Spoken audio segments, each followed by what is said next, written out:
गांधी ने कहा कि संगठन में मजबूत है और संगठन ही हमारा।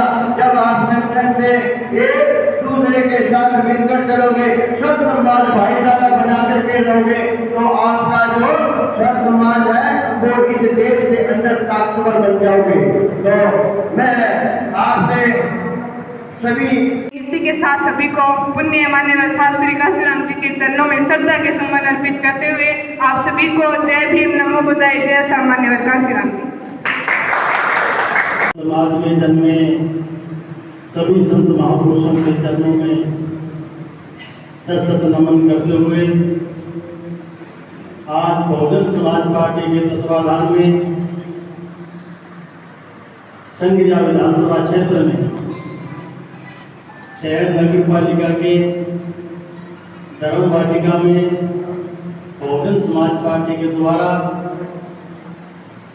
बहुजन समाज पार्टी के संस्थापक मान्यवर साहब कांशीराम जी की परिनिर्वाण दिवस पर आज हम लोग बीच में चलकर आए। जिला के प्रभारी राजकुमार जी चावड़िया, हमारे दूसरे जिला के प्रभारी दिलीप जी बिरट, हमारे इस विधानसभा के प्रभारी भूपेंद्र जी वाल्मीकि, इस विधानसभा के प्रभारी मांगीराज जी मेघवाल, यहाँ से ब्लॉक का बहुजन समाज पार्टी के सिंबल पर चुनाव जीतने वाले हमारे प्रतिनिधि भाई बलबीर सिंह जी बाजीगर, हमारे वरिष्ठ बसपा के कार्यकर्ता व नेता अमर सिंह जी तलवाड़ा, बादरा से चलकर आए हमारे बीच में बादरा विधानसभा के अध्यक्ष भाई मोहनलाल जी धानका, इस नगर पालिका के पार्षद व नगर अध्यक्ष भाई राम सिंह जी मेघवाल, शेरेगांव से चलकर आए तेजाराम जी मेघवाल, संगरिया से कोरामाली से चलकर आई हमारी बड़ी बहन भाई भारा देवी, हमारे सामने बैठे हुए तेजाराम जी, प्याराराम जी, राजू राम जी, ओंकार भाट, मोहम्मद अली, संतराम जी बावड़ी, इस मंच का संचालन करने इस विधानसभा के अध्यक्ष शंकरलाल जी नायक, सीताराम जी, संदीप जी, जनता जी, सुखपाल जी, लालचंद वाल्मीकि जी, तमाम बहुजन समाज पार्टी के कार्यकर्ता, मेरी माताओं बहनों, बच्चों, दोस्तों, बुजुर्गों, यहाँ पर पधारे हुए हमारे मीडिया कर्मी, सभी को मेरा जय भीम, जय भारत। आज उस महापुरुष की लिए सबको जगाने का काम किया जिसका नाम मान्यवर साहब कांशीराम जी है। मान्यवर साहब कांशीराम जी ने 15 मार्च 1934 में पंजाब के रोपड़ जिले में एक गरीब घर में जन्म हुआ। जन्म होने के बाद मान्यवर साहब कांशीराम जी ने पूरी शिक्षा ग्रहण करने के बाद एक साइंटिस्ट की नौकरी प्राप्त हुई, एक वैज्ञानिक की नौकरी प्राप्त हुई।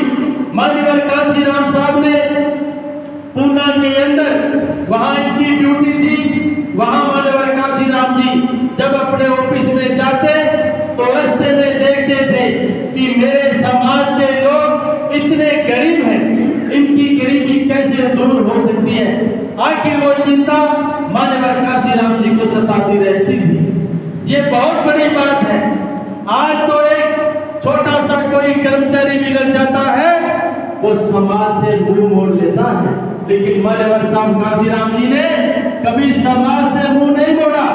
मान्यवर कांशीराम जी की जो सोच थी, वो चाहता था कि जैसे मैं एक लाल बत्ती की गाड़ी में घूमता हूँ और मुझे इतने नौकर चाकर सरकार ने दे रखे हैं, इतनी बड़ी बिल्डिंग मुझे सरकार ने दे रखी है, इतनी सेवा करने के लिए 4 चपरासी मेरे साथ लगा रखे हैं। तो मान्यवर साहब काशीराम जी ये सोचते थे कि मेरे तरह इनको भी भोजन नसीब होना चाहिए, इनको भी बहुत बड़ी गाड़ियां मिलनी चाहिए, इनकी भी बहुत बड़ी बिल्डिंगें होनी चाहिए। ये मान्यवर साहब काशीराम जी की सोच थी, लेकिन ऐसा नहीं हो रहा था। तो मान्यवर काशीराम जी ने एक बार अपने घर से जब निकले, लाल बत्ती की गाड़ी में जब जा रहे थे, तो रास्ते में देखा एक बहुत बड़ी बिल्डिंग है।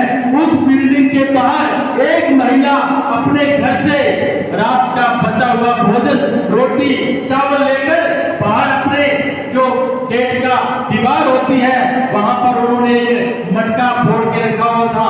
उस मटके के अंदर वो रात का बचा कुचा भोजन वहां फेंक देते थे कि कोई कुत्ता बिलाए तो खा लेगा। मान्यवर काशीराम जी जैसे वहां से गुजरे तो वहां देखा 5-4 छोटे छोटे कुत्ते हुआ, उन कुत्तों के साथ झगड़ा हुआ। कुत्ते सोच रहे थे कि ये खाना रात का बचा हुआ हम खाएंगे, और जो हमारे गरीब परिवार के जो बच्चे थे वो सोच रहे थे ये खाना हमें मिल जाए। इस तरह की ये लड़ाई